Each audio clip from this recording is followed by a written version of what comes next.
કાલનો વ્લોગ જોયો હોય તો એમ આવતા રહેતા તાંદલપુર મહેમાનગીતી કરીને ડાયરેક્ટ ઉપડી ગયા તાંદલપુર ની ધારું રખડવા. ઘડીક તો આ પંખા એટલો પવન નાખ્યો ને તે મારા વાળ ઉડવા માંડ્યા. મતલબ હવે ફોટો પાડવાનો બહુ શોખ એટલે સારું લોકેશન ગોતવા સડાઈ દીધી ધારું. ફોનલો એક ફોટા ને વિડીયો ઉતારી લીધા ને વીસ ટાઈમ ટુ અહીંથી ખસકાવાનું. વાટમાં ગાડીને પેટ્રોલ નામની દવા પી દીધી ને આ માર્ગમાં જે ગાડી હાંકે ને હેવી નું લાયસન્સ આપવાની જરૂરી છે. તરબૂચ તો એમે ખાવા લાયા હતા પણ મારો શર્ટ સાકી ગયો. ધોળો શર્ટ હતો.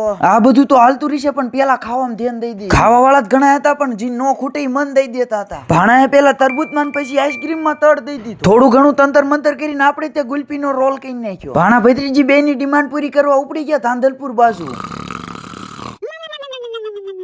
બે ભાઈબો ની ડિમાન્ડ પૂરી કરી દીધી. હું કહું ત્યારે પાછળ ફરજો. ખોટે ખોટું બે માં હેકાદી રો એ પેલા ઉપડી ગયા ધમરાળા બાજુ. હવારમાં જે ભરતી નું ફોર્મ ભર્યું તું એ અપ્રૂવ થઈ ગયું ને આપણું પોસ્ટિંગ થઈ ગયું તું પીરસવામાં. હાલો હવે એમ પરસાદી લઈ લેવી ને તમે એક ફોલો કરતા જઈજો.